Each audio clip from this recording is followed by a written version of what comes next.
aquieta minha alma, faz meu coração ouvir tua voz.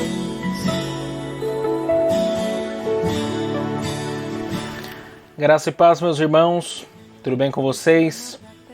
Estamos começando mais um programa Palavra Viva e eu fico muito feliz por saber que vocês estão mais uma vez comigo para juntos meditarmos na Palavra de Deus. Meu nome é Miquel Alves e meu WhatsApp, para você que nos ouve, me mandar uma mensagem fazendo seu pedido de oração, é 12 99192 5941. 12 99192 5941. 12 99192 5941. Minhas redes sociais são no Facebook é Miquel Alves, no Instagram é @Miquel Alves de Souza Cruz e no meu canal de YouTube é Miquel Alves. Sigam-nos lá, que temos conteúdo de qualidade para todos vocês.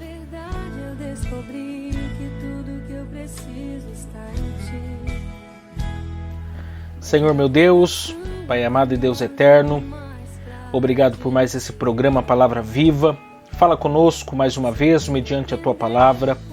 Abençoa as pessoas que irão ouvir esse programa de rádio, que o Senhor possa fazer coisas grandiosas por nós, em nome de Jesus. Amém. O que você me diz? Eu quero mandar um abraço especial hoje aqui para o nosso ouvinte Apóstolo Wesley, da cidade de Guaratinguetá. Ele me mandou uma mensagem ontem e disse que sempre tem aqui acompanhado a nossa programação, que Deus possa continuar o abençoando. E você que nos ouve de todo o Vale do Paraíba, eu gostaria de pedir a você para que você possa indicar o nosso programa para o maior número de pessoas, porque nós estamos passando por dias tão difíceis e nós precisamos ouvir mais da Palavra de Deus, ainda mais num tempo como esse, que igrejas estão fechadas. Nós precisamos ser igreja em todo e qualquer momento, em toda e qualquer circunstância e fazer a diferença nesse tempo.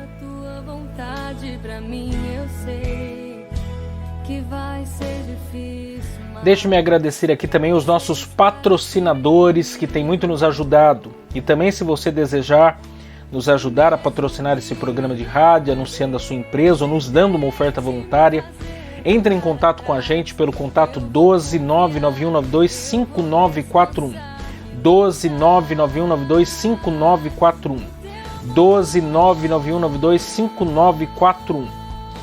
Quero agradecer aqui o Pinda Bateria, situado na Avenida Doutor Fonte Júnior, 1149, Maria Áurea, Pindamonhangaba, São Paulo.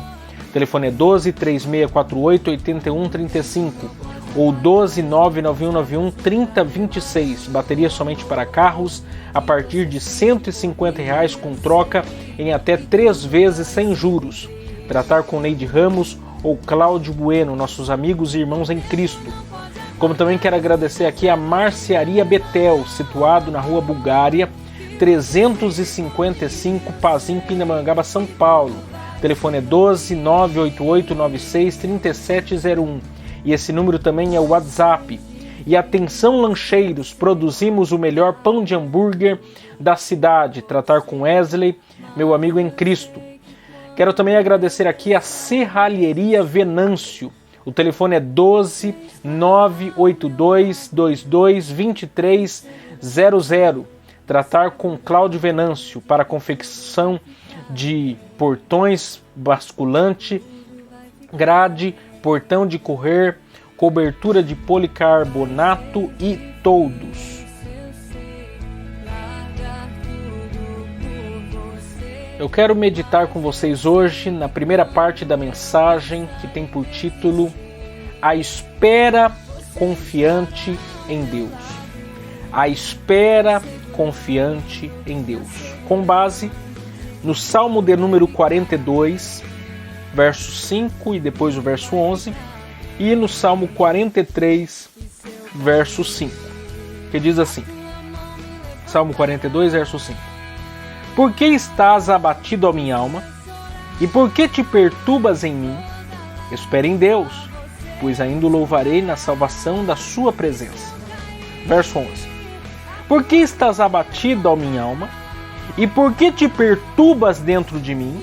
Espere em Deus, pois ainda o louvarei. Ele é a salvação da minha face e meu Deus. Salmo 43, verso 5. Por que estás abatido, ó minha alma? E por que te perturbas dentro de mim? Espere em Deus, pois ainda o louvarei. Ele é a salvação da minha face e Deus meu.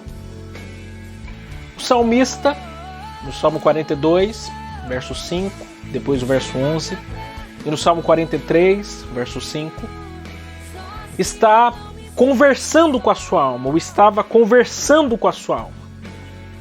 O salmista está levantando perguntas a si mesmo e buscando respostas com base em sua consciência em relação a Deus e a sua experiência pessoal com Ele.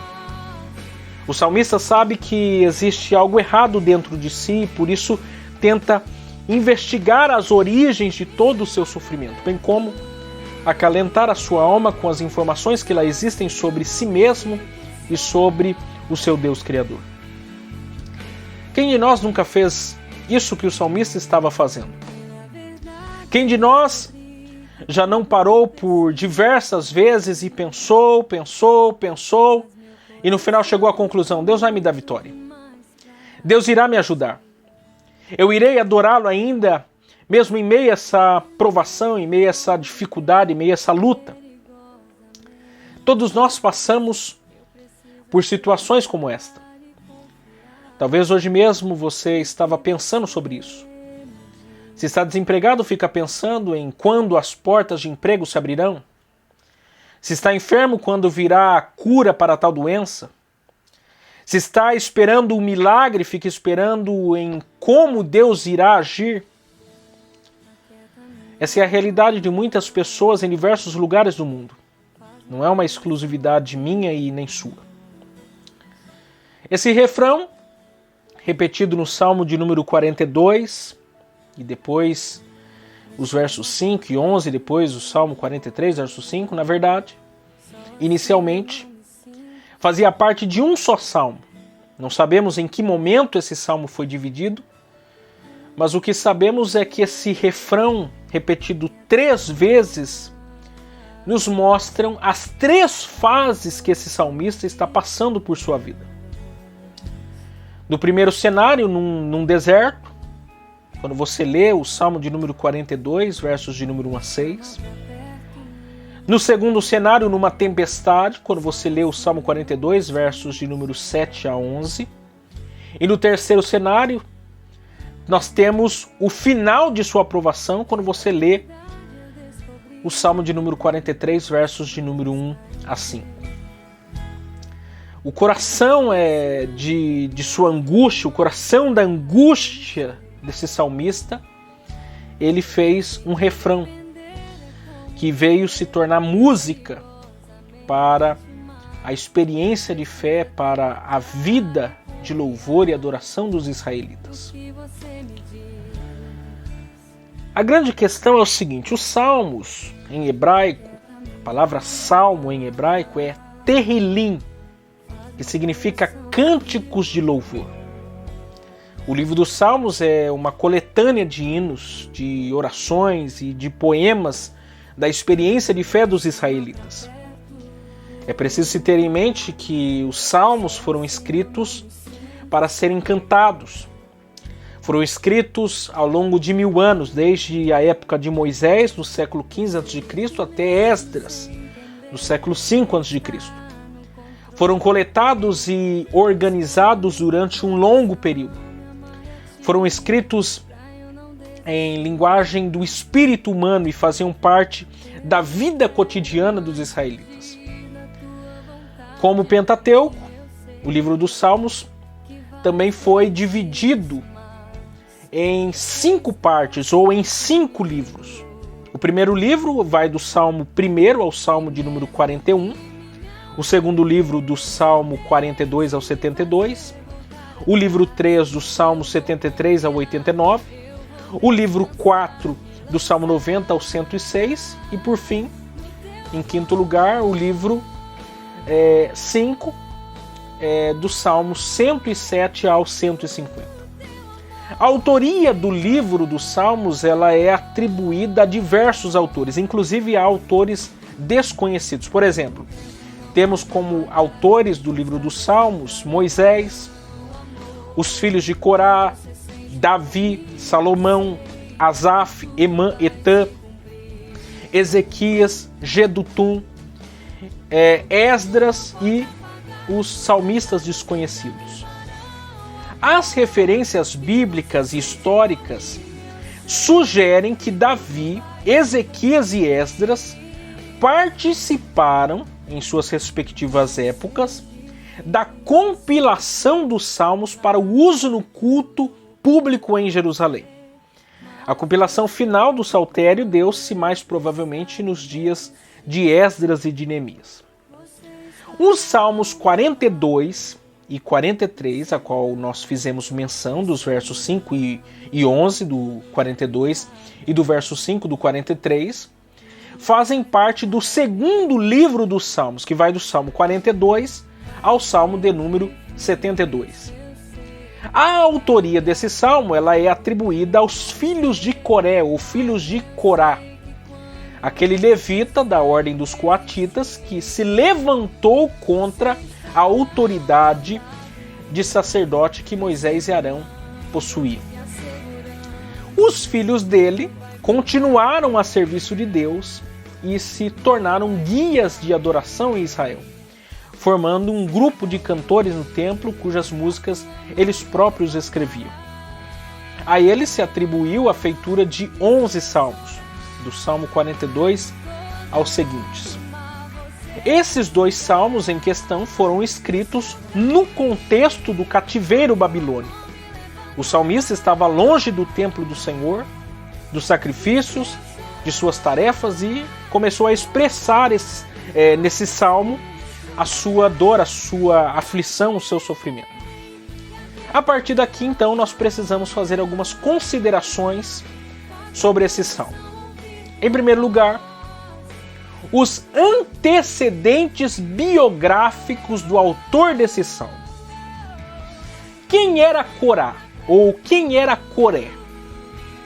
Precisamos fazer uma rápida investigação na Bíblia Sagrada a fim de entendermos esse fato histórico sobre a vida dos filhos de Corá.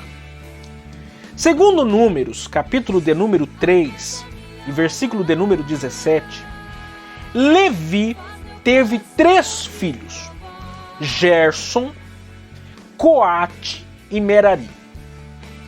Cada um desses filhos, posteriormente, ficou responsável por uma atividade no tabernáculo confeccionado por Moisés.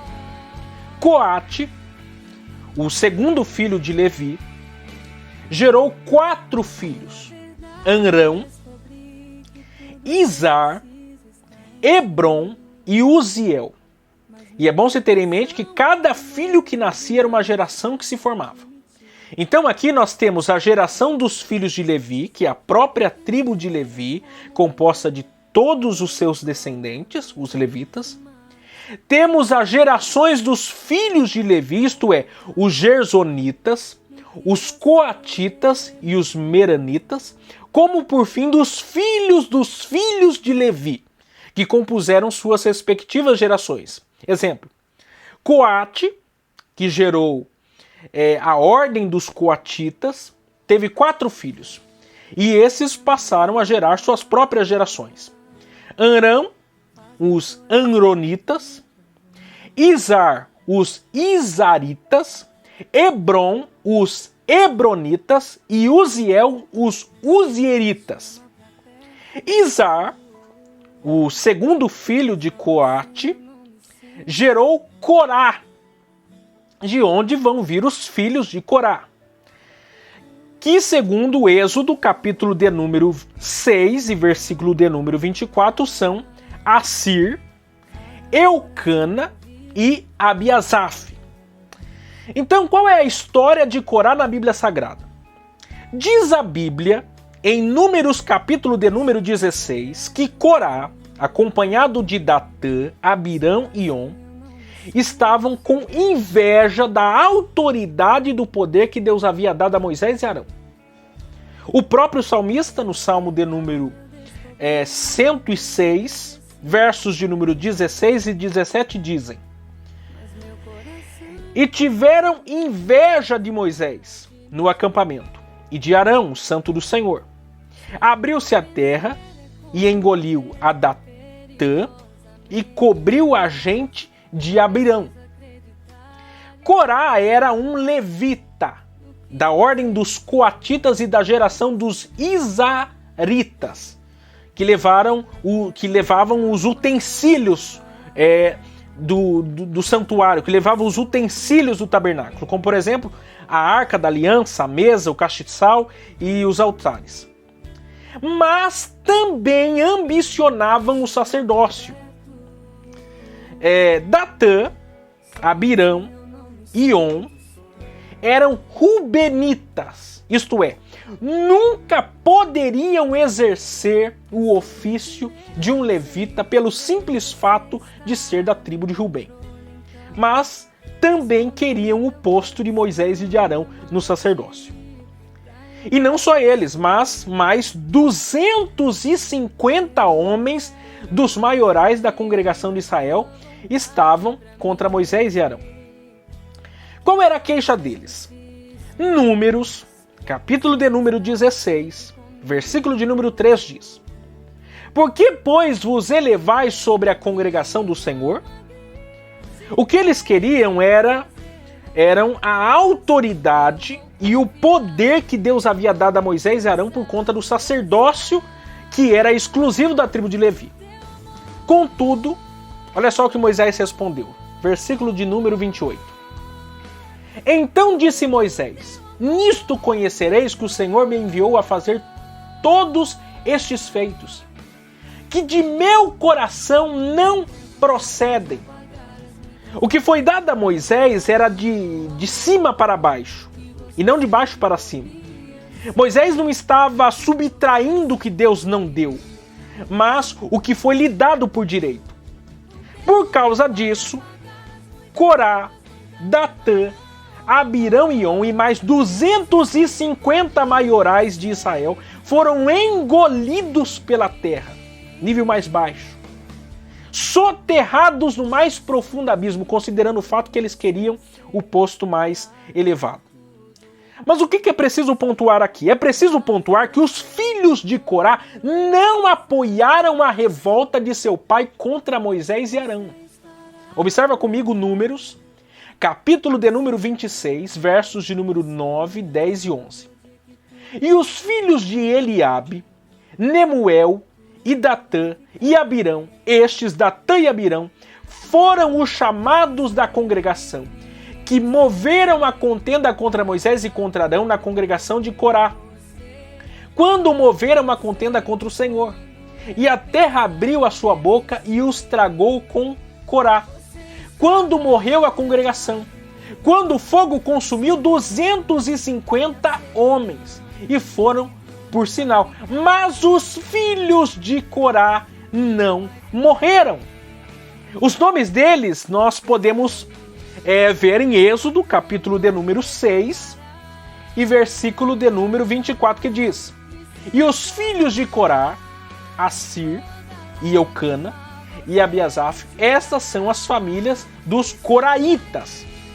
Os filhos de Corá não seguiram os passos de seu pai. Isso nos lembra o que Ezequiel, capítulo de número 18 e versículo de número 20 vai dizer: A alma que pecar, essa morrerá. O filho não levará a maldade do pai, nem o pai levará a maldade do filho, mas a justiça do justo ficará sobre ele, e a impiedade dos ímpios cairá sobre ele. Os próprios discípulos de Jesus perguntaram acerca disso em João, capítulo de número 9, versículo de número 2 e 3, quando eles perguntaram: Rabi, quem pecou, estes ou seus pais, para que nascesse cego? Jesus respondeu: Nem ele pecou, nem seus pais, mas foi assim para que se manifestem nele as obras de Deus. Os filhos de Corá transcenderam a história trágica do seu pai. Corá, ele era um levita inconformado com seu posto na tribo de Levi e sobre a nação de Israel. ele decidiu se exaltar, e a Bíblia é claríssima em dizer que a quem a si mesmo se exaltar será humilhado, e a quem a si mesmo se humilhar será exaltado. Corá teve essa vida curta por causa da sua rebelião contra os líderes da nação que haviam sido colocados por Deus. Seus filhos, diferentemente, fizeram história. A princípio, os filhos de Corá, assim como seu pai, eram responsáveis quanto ao carregar os utensílios do tabernáculo do Senhor. Mais tarde, eles aparecem como guerreiros junto a Davi, quando Davi estava sendo perseguido por Saul. Também como cantores no reinado de Davi. Porteiros e cantores no reinado de Salomão. No reinado de Josafá, eles foram contados entre os levitas que louvaram a Deus em alta voz numa batalha que Israel não precisou lutar, além de eles serem responsáveis por escreverem 11 salmos.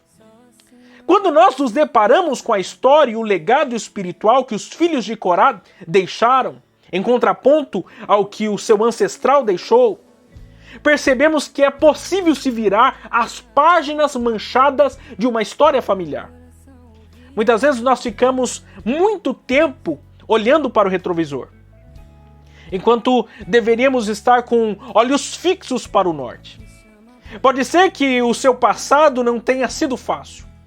Talvez foi cheio de perdas, tragédias, traições, desencorajamentos, mas a verdade é que o seu futuro está intacto.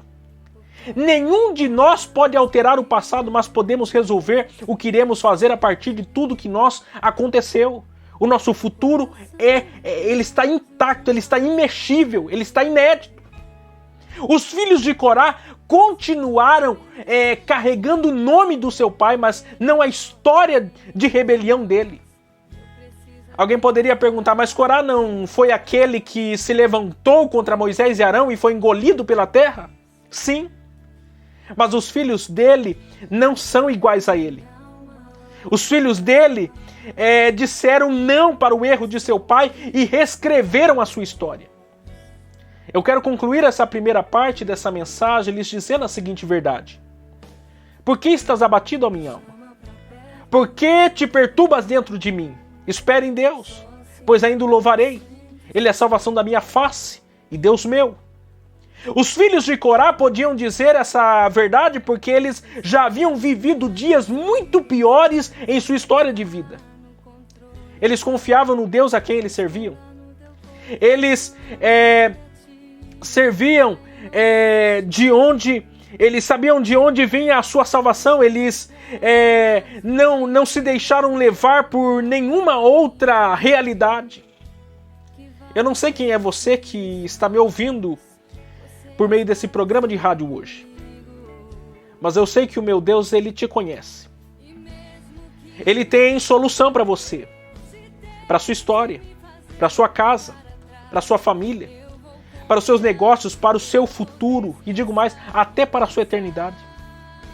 Talvez, assim como na história dos filhos de Corá, tenha lá uma mancha, tenha lá algo que no passado te condene, mas a verdade é que nós podemos virar essa página. Essa página é virada pela ação sobrenatural de Deus sobre a vida do homem, sobre a nossa confiança no Deus a que nós servimos. Esses filhos de Corá, eles mudaram a história da sua vida, eles tiveram uma nova perspectiva de futuro. Eles decidiram se desvencilhar do seu passado, construir uma nova história. Isso tem que ser aplicado ao meu e ao seu coração.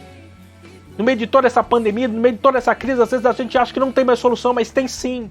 Nós precisamos levantar a cabeça, confiar em Deus e seguir em frente. Sacudir a poeira, como diz aí, e seguir em frente. Deixa eu orar com você. Senhor meu Deus, abençoa essa pessoa, Deus, que está ouvindo esse programa de rádio. Dê forças a ela, dê graças a ela. Dê unção a ela, dê poder a ela para que ela se levante em meio a essa crise e não deixe ser perturbada por seus pensamentos. Que Cristo possa ser a esperança e a solução para ela em nome de Jesus. Amém. Meus irmãos, Deus abençoe vocês. e até segunda-feira.